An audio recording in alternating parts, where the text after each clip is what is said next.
विचार आके दुखी होने वाला समबडी होता है, और ये समबडी इज नॉट रियल।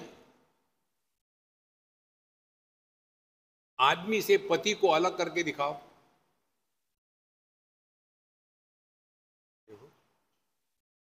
हम यूएस में थे, एक अंग्रेज ने हमको पूछा कि स्वामी जी, आपके यहाँ की जो लेडीज है ये सर के ऊपर में .com लगाती है, क्या मतलब है इसका? मैंने कहा मतलब ये है कि अब तुमको चांस नहीं, उसकी शादी हो गई है। ओहो, तो फिर आदमी के तो सर पे कुछ होता नहीं, जरूरत ही नहीं, देख के ही पता चलता है मैरिड है यार। देखो, मैरिड आदमी अंधे आदमी को भी समझ में आएगा यार ये मैरिड है।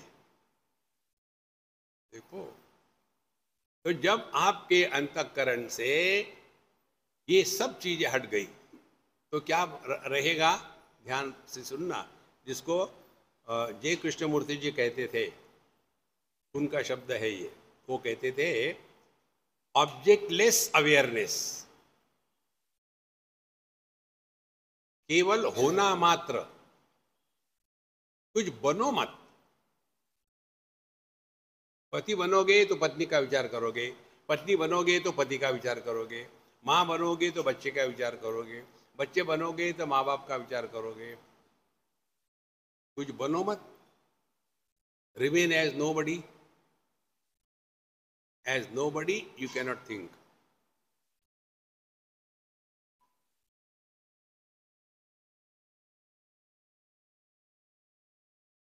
यदि वृत्ति नहीं, विचार नहीं, तो क्रिया नहीं, क्रिया नहीं तो सफलता नहीं, असफलता नहीं। यह जो स्थिति है इसको कहते हैं विशुद्ध चक्र। विशुद्ध चक्र क्या हो गया फिर? शुद्ध ज्ञान। जिस ज्ञान में कोई मिलावट नहीं है। आदमी में पत्नी की मिलावट होने के बाद अच्छा खासा आदमी पतित पावन सीताराम बन जाता है। तो ज्ञान में विषयों की मिलावट हो गई तो ज्ञान नीचे गिर करके मन हो जाता है। देखो, यह है विशुद्ध चक्र।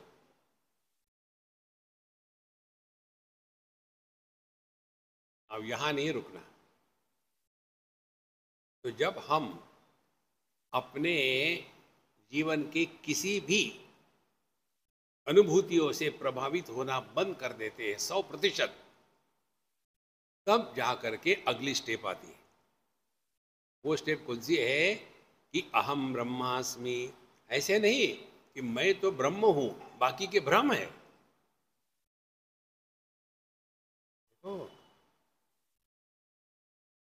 इसीलिए जगत में साधक अपने को जिस रूप में पहचानता है उसी रूप में जगत को देखता है। पापी सर्वत्र पापम आशंकते।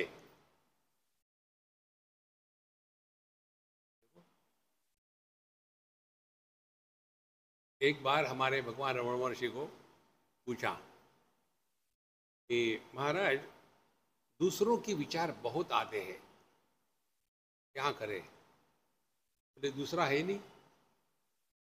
इतना सिंपल उत्तर है, दूसरा है नहीं। भगवान भगवद गीता 15वां अध्याय, यस्मात् क्षरमती तो हम अक्षरादपि चोत्तमः अतोस्मि लोके वेदे च प्रथित पुरुषोत्तमः। पुरुषोत्तम जो है वो अपना स्वरूप है। यो माम एवं असम्मूढ़ः जानाति पुरुषोत्तमम् स सर्वविद। जिसने अपने आप को पहचान लिया उसे सब जान लिया।